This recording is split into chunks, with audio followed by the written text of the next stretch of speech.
નમસ્કાર મિત્રો. અરે ક્યાં ગઈ? જલ્દી રસોડામાં આવ. જોને તારી મોટી નણંદ હોસ્પિટલમાં દાખલ છે. તેનો દીકરો આવ્યો છે. અરે નાને વહુ બની ગઈ. આનંદથી ચહકતા કમલાબેન જલ્દી જલ્દી મોઢા કઢાયા અને દેશી ઘી કાઢવા લાગ્યા. ત્યારે તેમની વહુ નિશા આવી. શું થયું માજી? અરે જલ્દી જલ્દી હાથ ચલાવ. મેવાના લાડુ બનાવી દે. મારી દીકરી ખૂબ નબળી છે. 1 કલાકમાં ઘરે આવતી જશે. હવેથી બધા કામ તારે જ સંભાળવાના છે. નાના મુન્ના માટે કપડાની વ્યવસ્થા કરવાની છે. ન જાણે શું શું લાવવાનું છે. એ અહીં જ આવશે. તેના સાસરે કોઈ નથી તેની સંભાળ રાખે. અને હા, વહુ લાડુ બની જાય એટલે માટે તેને કંઈ હળવો નાસ્તો બનાવજે. વધારે મરચું મસાલો અત્યારે નહીં ખાય. ત્યાં સુધી હું જોઉં છું કે તેનો રૂમ સાફ થયો છે કે નહીં. હા માજી, હું અત્યારે જ બધું કરી દઉં છું, નિશાએ ધીમેથી કહ્યું અને તરત જ કામે લાગી ગઈ. કમલાબેન જલ્દીથી તૈયાર થઈને હોસ્પિટલ પોતાના દીકરાને લેવા પહોંચ્યા. તેમને કામનો બોજ નિશા ઉપર નાખી દીધો અને બિચારી નોકરાણીની જેમ સાસુના ઈશારા ઉપર નાચતી રહી. વહુને લાગ્યું કે આ તેની ફરજ છે. નણંદની સંભાળ રાખવી અને સાસરાના દાતૃત્વ નિભાવવા એ વહુની ફરજ હોય છે. તે હસતા હસતા મુખે બધા કામ કરતી ગઈ. થોડા સમયમાં નિશાની નણંદ રીમા એક વહાલા જેવા દીકરાને લઈને ઘરમાં આવી ગઈ. કમલાબેન પોતાના દોહિત્રાના મરચા વાપર્યા લાગ્યા અને નજર ઉતારવા લાગ્યા. ત્યારે તેમની નાની દીકરી પલ્લવી આજે તેને બાળકને ખોળામાં લઈને તરત જ બોલી, દીદી કેટલું ક્યુટ છે ને બેબી. અરે નજર લગાડીશ તો મારો દોહિત્રો ને. કમલાબેને વચમાં રોકી દીધી. ત્યારે જ રૂમમાં પ્રવેશતા રીમાએ નખરા બતાવતા શરૂ કરી દીધા. ભાભી ગરમ પાણી આપી દો. ભાભી બાળકના કપડાં બદલી દો. નિશા દોડતી દોડતી બધું કામ કરતી ગઈ. ઓહો નો, શું થયું બેટા? કમલાબેને કહ્યું. માં, આને તો નેપી પહેરાવ્યું નહીં, ભૂલી ગઈ અને તેણે મારો આખો ડ્રેસ ગંદો કરી દીધો. પલંગની આખી ચાદર બગાડી નાખી. હવે તો હું આના ઉપર બિલકુલ નહીં સૂઈ શકું. કોઈ વાત નહીં બેટા, વહુ છે ને, વહુ જા જલ્દી ચાદર ધોઈ નાખ. જી મમ્મીજી, હું ધોઈ નાખું છું. નિશાએ બેડની ચાદર કાઢી અને બધું સરસ અને સાફ કર્યું. પછી બીજી બેડશીટ પથારી. તો પછી નિશાએ રીમા માટે અલગથી ઓછા તેલવાળું જમવાનું બનાવ્યું અને તેને જમાડ્યું. તેને 2 ક્ષણ શ્વાસ લેવાની નવરાશ ન મળી. નિશાનો પતિ અમિત તેની ખૂબ ચિંતા કરતો હતો, પરંતુ પરિવાર પ્રત્યે ફરજ છે સારી રીતે જાણતો હતો. એટલા માટે તેને નિશાને કામ કરવાની ક્યારેય ના ન પાડતો. અમિત તેને ખૂબ ખુશ હતો કે મામો બની ગયો છે.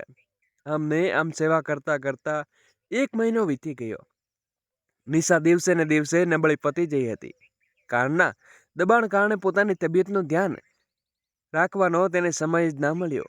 સાસરિયામાં પણ તેને તરફ કોઈ ધ્યાન નહોતા આપતા. આ બાજુ અમિત ઓફિસમાં કામથી 1 અઠવાડિયા માટે બહાર ગયો તો રીમાએ કહ્યું, ભાભી મારા બાળકને સંભાળી લેજો ને, મારે આરામ કરવો છે. આ કહીને રીમાએ પોતાના બાળકને નિશાના ખોળામાં આપી દીધું અને તેને મોબાઈલમાં ચેટિંગ કરવા માટે. નિશાનો પતિ અમિત શહેર બહાર હતો. તેણે મોડી રાત સુધી રીમાએ પોતાની ભાભીને પોતાના રૂમમાં બેસાડી રાખતી, કારણ કે બાળક રાત્રે જાગતું અને રડતું અને દિવસે ઊંઘતું. રીમાને બાળક સંભાળવામાં ખૂબ તકલીફ પડતી.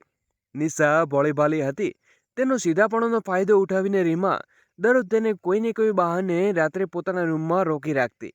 સવાર પડે એટલે નિશાને રસોડું સંભાળવાનું જ પડતું. 3-4 રાતે જાગતા જાગતા તેની તબિયત ખરાબ થઈ ગઈ. એક દિવસ સવારે મોડી ઉઠીને બોલી, માજી તમારી તબિયત સારી નથી, મને ડૉક્ટર પાસે લઈ ચાલો, ખૂબ ઉલટી થઈ રહી છે.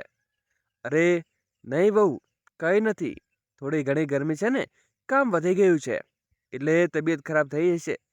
થોડું લીંબુ પાણી પી લે, ઠીક થઈ જઈશ. કમળાબેને નિશાની વાત બિલકુલ ન સાંભળી. દોસ્તો, તે સમયે નિશાએ સસરાએ કહ્યું, વહુ જરા મારા માટે કાંદાના ભજીયા બનાવી દે ને. હા ભાભી, મારા માટે પણ પનીરના ભજીયા બનાવજો, રીમાએ કહ્યું. તો નિશા ઉદાસ મનથી બધાની ફરમાઈશ પૂરી કરવા લાગી. તારે અંદરથી તેને બિલકુલ સારું નહોતું લાગતું, પણ જેમ તેમ કરીને તેને ભજીયા બનાવ્યા અને પ્લેટમાં મૂકીને સસરાને આપવા માટે જઈ રહી હતી. ત્યારે જ અચાનક ચક્કર આવીને પડી ગઈ. તે સમયે અમિત બહારગામથી પાછો ફર્યો હતો. તેણે નિશાની આવી હાલત જોઈ તો તે બોકલાઈ ગયો અને દોડીને તેને હોસ્પિટલે લઈ ગયો. જ્યારે ઘરે આવ્યા ત્યારે ઘરે આવતા જ અમિતની માએ પૂછ્યું, શું કહ્યું ડૉક્ટરે? અમિતે કહ્યું, માં, નિશાને કમળો અને ટાઇફોઇડ બંને એકસાથે થયા છે. લોહીની ઉણપના કારણે તે ખૂબ નબળી પડી ગઈ છે, પણ એ ખૂબ ખબરી છે કે તેને માં બનવાની છે. ડૉક્ટરે ઓછામાં ઓછું 1 થી 2 મહિના બેડ રેસ્ટ સલાહ આપી છે, કારણ કે તે ખૂબ નબળી છે. આ કહીને અમિત નિશાને આરામ કરવા માટે રૂમમાં લઈ રહ્યો હતો. પછી માએ કહ્યું, માં, નિશા માટે પહેરજીવાળું ખાવાનું બનાવી દો. ડૉક્ટરે તે જ ખાવા માટે કહ્યું છે. ત્યાં સુધી તેની દવાઓ આપી દઉં છું અને બતાવી દઉં છું કે કઈ દવા ક્યારે લેવાની છે. તો કમળાબેને કહ્યું, જો બેટા, આ ઉંમરે મારાથી તારી વહુની સંભાળ નહીં રખાય. વળી ડૉક્ટર તો વાતને વધારે ચડાવીને બતાવે જ છે. કંઈ તેણે ઝાડુ પોતું કે ગંદા વાસણો ધોવાના છે. ખાવાનું તો પોતાના માટે જ પોતે બનાવી શકે છે. એમાં કઈ તાકાત લાગી જવાની છે? મારાથી આ બધી આશાઓ ના રાખતા. આ કેવી વાતી કરી રહ્યા છો માં? નિશાને કમળો અને ટાઇફોઇડ બંને એકસાથે થયા છે. સાફ દેખાઈ રહ્યો છો કે તે કેટલી નબળી પડી ગઈ છે, અને તમે કહો છો કે પોતાનું ખાવાનું જાતે બનાવી લે, જ્યારે તે સરખી રીતે ઊભી પણ નથી થઈ શકતી અને ગર્ભવતી છે. જો અમિત એમ પણ માને કે અત્યારે બધું જમવાનું બનાવવું પડશે, એ મહારાણી તો પથારીવશ થઈ ગઈ છે. ઉપરથી તેના માટે દર્દીઓવાળું જમવાનું બનાવવાનું મારા બસની વાત નથી.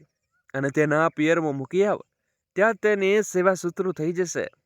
તું એ જ આશા ન રાખતો કે હું તારી વહુને કોઈ સેવા કરવાની છું. અમિતે કહ્યું, કેવી વાત કરી રહ્યા છો માં? નિશાને પિયરમાં મૂકી આવું, અને એ પણ આ હાલતમાં? ત્યાં કોણ છે તેની સંભાળ રાખશે? તેની માં છે જે પોતે બીમાર રહે છે અને તેના હાથમાં કંઈ નથી, તે માટે કંઈ કર નહીં શકે. તેની એક ભાભી છે જે નણંદનું આવવું બિલકુલ પસંદ નથી કરતી. હું કેવી રીતે નિશાને તે પિયરમાં મૂકી આવું? નિશા મારી પત્ની છે માં, તમારી વહુ છે, ને જો આજે તેની તબિયત ખરાબ છે અને તેને આપણે જરૂર છે તો તેને સંભાળી રાખવી આપણી ફરજ છે. નહીં તો તેના પિયરવાળાઓની માં અને 1 મહિનાથી દીદી તેની બાળકની સતત સેવા કરી રહી છે. શું નથી કર્યું આણે? છી, પેશાબ સુધી સાફ કર્યા. જ્યારે તે પોતાની ફરજોમાંથી પાછી ન હટી તો તમે લોકો કેમ હટી રહ્યા છો? માં, તમે તમારું આ બેવડું વલણ સમજાતું નથી. જ્યારે એ ઘરમાં કોઈ બીમાર હોય તો નિશા તેની જીવ લગાની સેવા કરે છે, અને આજે જ્યારે નિશાને જરૂર પડે છે ત્યારે તમે આવી વાતો કરી રહ્યા છો, જાણે તમારે કોઈ લાગતી જ ન હોય. આવું કેવી રીતે થઈ શકે તમે? અને માં પલ્લવી પણ તો છે ને તમારી મદદ માટે જ. તમે બાકીના લોકોનું જમવાનું બનાવી લેજો, નિશાનું જમવાનું પલ્લવી બનાવી દેશે. આટલું કહીને પલ્લવી કહી શકે નહીં. ત્યારે જ પલ્લવીએ કહ્યું, ભાઈ, મારાથી એવી કોઈ આશા ન રાખતા. મારે કોલેજ હોય છે, હું એક ગ્લાસ પાણી પણ નથી આપવાની. તો અમે તે મોટી બહેન રીમા તરફ જોવા લાગ્યો. હા ભાઈ, મારાથી કોઈ આશા ન રાખતા, કારણ કે મારું બાળક નાનું છે અને મને હજુ પણ ખૂબ અશક્તિ લાગે છે. એવું કરું છું કે હું આજે સાસરે જતી રહું. રીમાએ કહ્યું, અને અમિતે કહ્યું, વાહ દીદી, તમે ત્રણેય મા દીકરીઓ કેટલી સ્વાર્થી છો. જ્યારે નિશા બધા માટે કરે છે તે સારી લાગે, અને આજે જ્યારે તેને જરૂર પડી ત્યારે તમે બધા તેનાથી મોં ફેરવી રહ્યા છો. ત્યાં સુધીમાં અમિતના પિતાજી મોહનજી આવી ગયા અને બોલ્યા, બકવાસ બંધ કર અમિત. વહુની ફરજ હોય છે કે સાસરીમાં સેવા કરવી, અને તારી વહુના નોકર નથી કે તેની સેવા કરતા રહીએ અને ચૂપચાપ જઈને નિશાને તેના પિયરમાં મૂકી આવ. અને તેને અહીં બેસાડીને નથી ખવડાવી શકતા. જ્યારે તે ઠીક થઈ જાય ત્યારે લઈ આવજે. ચાહે તો તેના ઈલાજ માટે પૈસા પણ આપી દેજે. પણ તે આશાએ ન રહેતો કે તારી બહેન અને માં તારી વહુની સેવા કરશે. ત્યાં ઘરની વહુ છે, દીકરી નથી, જેને મેં માથાનો તાજ બનાવી રાખીએ. સમજો ને? આટલું કહીને અમિત પિતાજી ત્યાંથી ચાલ્યા ગયા, અને પોતાના ઘરવાળાઓનું આવું વૃક્ષ વર્તન જોઈને અમિતને ખૂબ ઊંડો આઘાત લાગ્યો.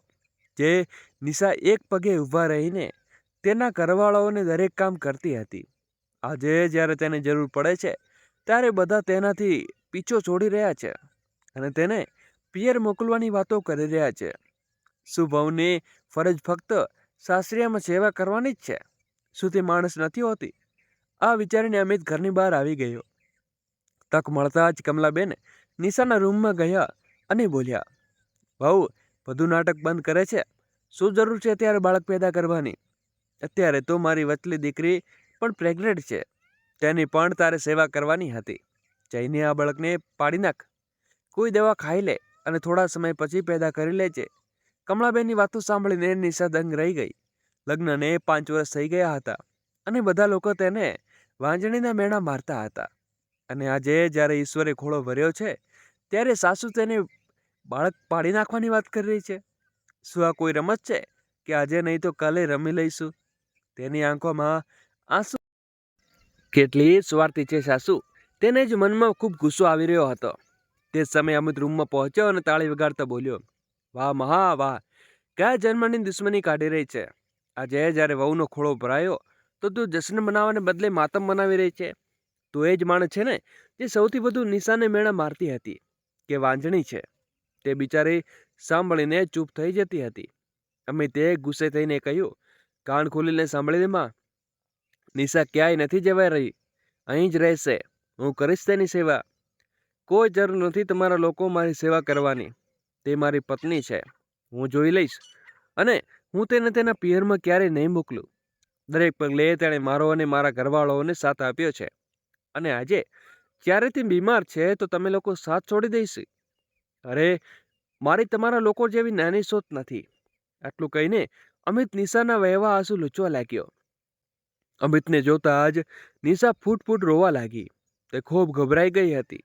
તેને લાગતું હતું કે ક્યાંક પોતાના મા બાપની વાતોમાં આવીને નિશા તેને પિયરમાં ન મૂકી આવે અને પિયરમાં તો ભાભી તેનું જીવવું આરામ કરી લેશે, કારણ કે માને બધી પ્રોપર્ટી ભાઈ ભાભીને પચાવીને બેઠા છે.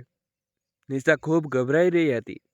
અમિતે નિશાને વેઠી લીધીને બોલ્યો, તું ચિંતા ન કર, હું છું ને.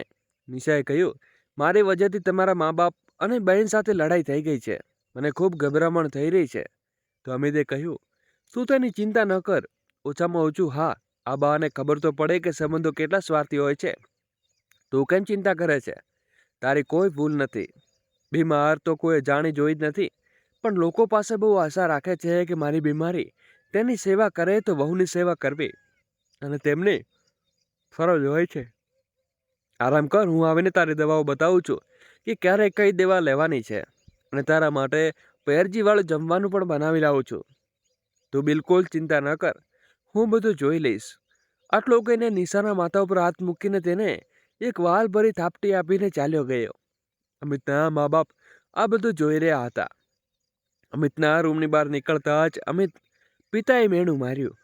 લ્યો આવી ગયા ગુલામ. અમિતે કહ્યું, હા પિતાજી, હું છું ગુલામ. જો પોતાની બીમારી પત્નીની સેવા કરવી તેનું ધ્યાન રાખવું અને પત્નીના ગુલામ હોવું તો હું ગુલામ. અને હા, કોઈ ફરક નથી પડતો આવી ગુલામીથી. ઓછામાં ઓછું તમારા લોકો જેવા સ્વાર્થી તો નથી ને, જે વહુ પાસે આખા પરિવારને નોકરાની જેમ કામ કરાવે. અને કહેતા અમિત રસોડામાં ચાલ્યો ગયો અને નિશા માટે દળિયો બનાવ્યો.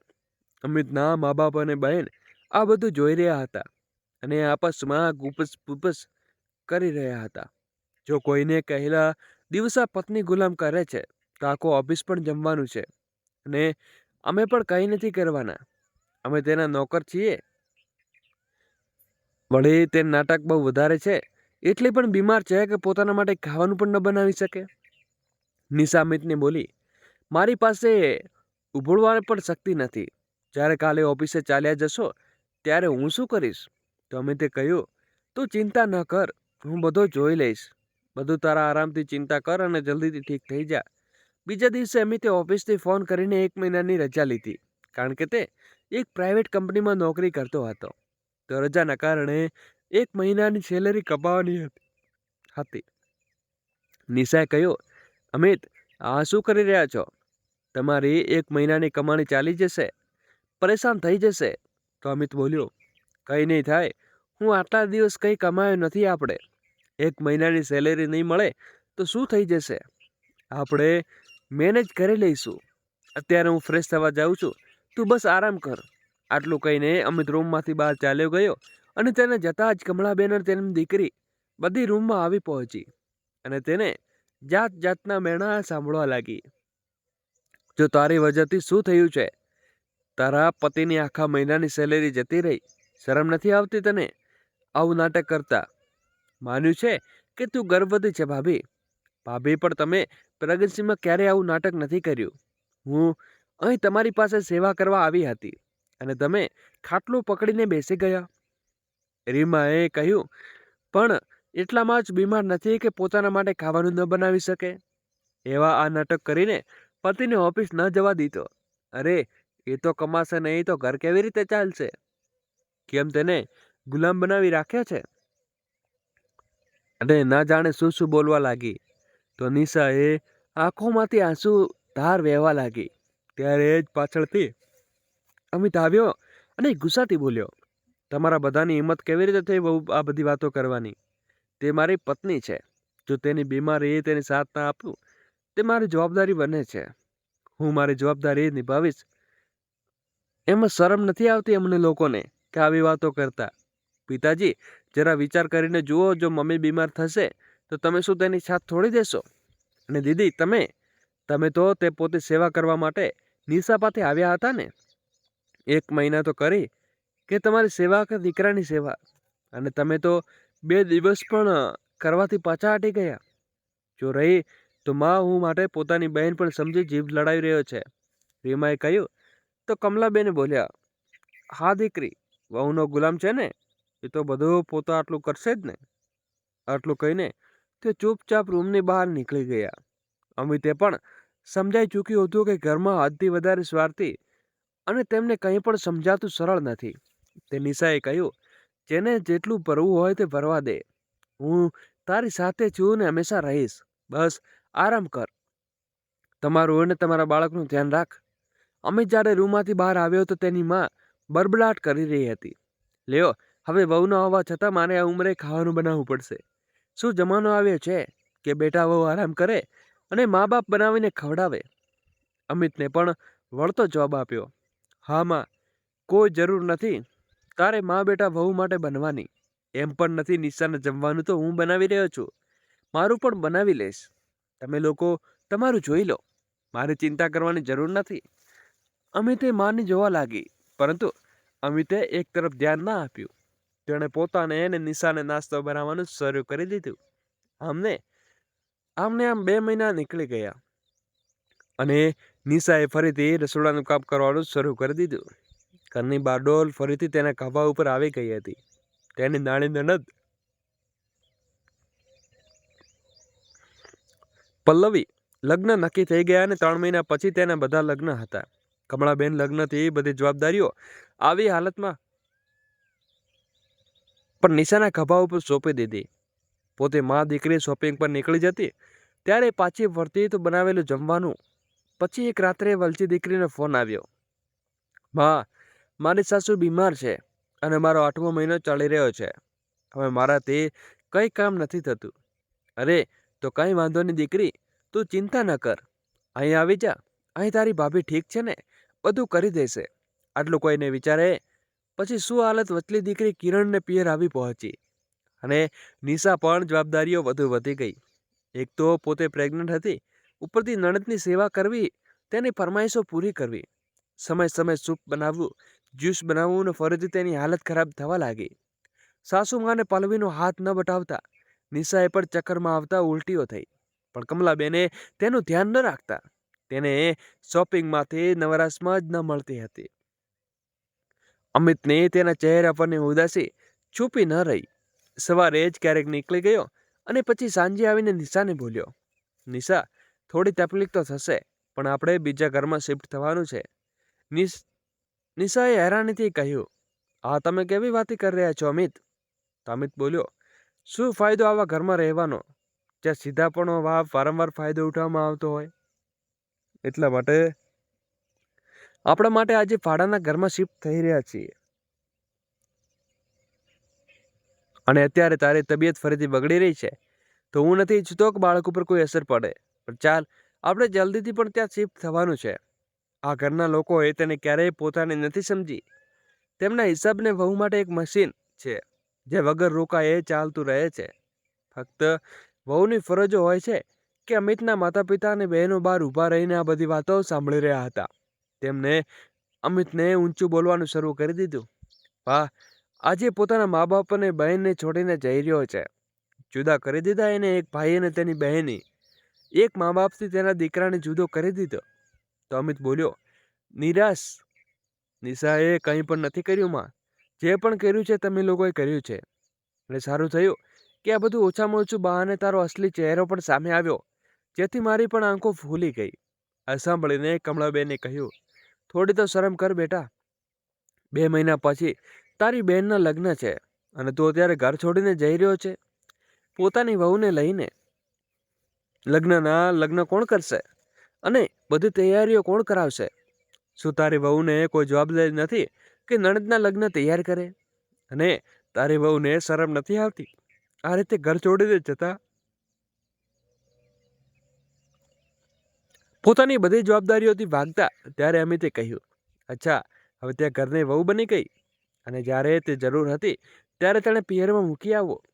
વહુમાં શું કાનૂન છે તમારા? જ્યારે પોતાનું કામ હોય ત્યારે ઘરની વહુ અને જ્યારે વહુની જરૂર હોય ત્યારે નાટક. પણ એક વાત કાન ખોલીને સાંભળી લ્યો માં, નિશાને હવે તમારી દીકરીઓથી ડિલિવરીમાં કોઈ કોન્ટેક્ટ નથી રહ્યો. તમારી દીકરીઓ છે તેની જવાબદારી ઉઠાવો તમારો હક અને ફરજ છે. હા, મારી જવાબદારી તમારા પર તે બને છે તમારી સેવા કરીશ, તનથી અને તનથી પણ બહેનની જવાબદારીઓ તમારી નથી. તે તમે લોકોએ મારા લગ્ન કર્યા છે તો તમારી દીકરી પણ લગ્ન કરે તો મારાથી આશા ન રાખતા. તમારી દીકરી તમે જાણો. આ ઘર ઉપર જેટલો મારો હક છે એ તો તેમનો પણ છે. આ ઘરમાં અડધા હિસ્સેદાર તેઓ પણ છે, જે પોતાનો હિસ્સો લે અને પોતાની જવાબદારી પણ નિભાવે. પણ મારી તેમના પર તે કોઈ જવાબદારી નથી. અને હા, તમે લોકો મારા માતા પિતા છો, મારી પત્નીના નહીં. હવે નિશા તમારી કોઈ જવાબદારી નહીં ઉઠાવે. જે કંઈ કરીશ હું કરીશ. મારી પત્ની પાસેથી કોઈ આશા ન રાખતા. આવું હું એટલા માટે કહી રહ્યો છું કારણ કે આવું કહેવા માટે તમે લોકોએ મને મજબૂર કર્યો છે. હવે હું અને મારી પત્ની ઘર છોડીને જઈ રહ્યા છીએ. અમિત માતા પિતા અને બહેનો હવે સમજાઈ ચૂક્યું હતું કે મામલો ખૂબ બગડી ગયો છે અને હવે બાજી ઊંધી પડી ચૂકી છે. તેમણે અમિતને મનાવવાનો પ્રયત્ન કર્યો અને પ્રેમથી બોલ્યા, અરે બેટા, તું તો અમારી વાતોનું ખોટું લગાડી ગયો છે. અમે ઘરડા થઈ ગયા છીએ અને કંઈ પણ બોલીએ એ અમારી વાતોને દિલ ઉપર ના લે. તારા સિવાય અમારું બીજું કોણ છે? દોસ્તો, આગળ વિડીયો શરૂ કરીએ એની પહેલાં વિડીયોને લાઈક કરી અમારી ચેનલને સબસ્ક્રાઈબ કરી દેજો, જેથી અવારનવાર આવા વિડીયો સૌથી પહેલાં આપણને મળી રહે. અને નિશા અમારા માટે નહીં વિચારે તો કોણ વિચારશે? ત્યારે જ અમિત બોલ્યો, તમારી જીભમાંથી મારા અલગ થવાના નામથી મધ ટપકવા લાગ્યો. ત્યારે પલ્લવીએ કહ્યું, શું થયું ભાઈ? નાની નાની વાતોને દિલ ઉપર લઈને બેસી જાય છો. હવે અમે ભાભીનું ધ્યાન રાખીશું, રસોડામાં હાથ બટાવીશું, શાકભાજી કપાવીશું. ભાભી આ ઘરની વહુ છે, તેના માટે અમે નહીં કરીએ કે કોણ કરશે? હવે ભાભીને લઈને ક્યાંય ન જાઓ. ભાભીની પૂરી સેવા અમે કરીશું. આ સાંભળીને અમિત બોલ્યો, હું તમારા લોકોની મીઠી વાતોમાં નથી આવવાનો. તમારા લોકોનો અસલી રંગ તો હું વારંવાર જોઈ ચૂક્યો છું અને આજે મારે જે કહેવું હતું તે મેં કહી દીધું. જવાબદારી મારી છે કે હું બધું કરીશ અને જરૂર પડશે તો હું મા બાપા પાસે હાજર થઈ જઈશ. પરંતુ આજે મને સત્ય સમજાઈ ગયું છે કે દરેક ઘરમાં સાસુની સેવા ફક્ત અને ફક્ત વહુઓ જ કરે છે અને દીકરો તો મોટા ભાગે ઘરની બહાર રહે છે, પરંતુ એ વહુને ક્યારેય સાસરામાં સન્માન નથી મળતું. તે જિંદગીભર તેને તે સાંભળવું પડે છે કે આ વહુની તો ફરજ છે. અને આજે પણ તમારા લોકોને અને મને રોકવાનું કારણ એ નથી કે તમારો દીકરો છું, તમને મારાથી બહુ પ્રેમ નથી, કે બલકે એ તમારી વહુ નિશા જે ઘરની ચાલી જશે તો ઘર કોણ સંભાળશે અને તમારા લોકોની સેવા કોણ કરશે? ફક્ત આ વજહથી તમે લોકો મને રોકી રહ્યા છો. પરંતુ હવે મારો નિર્ણય નહીં બદલાય. વહુ વિચારે સમજીને આ નિર્ણય લીધો છે માં. નિશાએ પણ હવે એક સન્માન મળશે જે તેમને સન્માનની હકદાર છે. બસ ભગવાન પાસે દુઆ કરો કે માં તમારી દીકરી સાથે એવું કંઈ ન થાય. જે હશે તે વહુ સાથે કરી રહ્યા છો. આટલું કહીને અમિત નિશાને લઈને ઘરની બહાર નીકળી ગયો ત્યારે તે બધા તેમને જોઈને જોઈ રહ્યા હતા. આજે તેમને વહુની કિંમત સમજાઈ રહી છે, પણ હવે બહુ મોડું થઈ ચૂક્યું હતું. બોધ સંબંધ ફક્ત હક જમાવતી નથી, પરંતુ એકબીજાનો સાથ આપવાથી મજબૂત થાય છે. જો વહુની ફરજ જો પરિવારની સેવા કરવાની હોય તો પરિવારની પણ ફરજ છે કે તેમની સેવા તકલીફ અને તેનો સાથ આપે. બહુ ઘરની નોકરાણી નથી, તે ઘરની એક સભ્ય છે. જે તમે હોય છે એટલા માટે તેને કોઈ પણ સંબંધમાં ફક્ત પોતાના અધિકાર ન જુઓ, જે પોતાની જવાબદારી પણ સમજો. જે વ્યક્તિ તમારા મુશ્કેલ સમયમાં ઊભી રહે છે, તેનો મુશ્કેલ સમય આવે તો તેનો સાથ છોડી દેવો તે સંબંધની નહીં પરંતુ ઇન્સાનની હાર છે. દોસ્તો, જય શ્રી કૃષ્ણ, રાધે રાધે. ફરી મળીશું નવા વિડીયો સાથે. ત્યાં સુધી બધા લોકોને જય શ્રી કૃષ્ણ.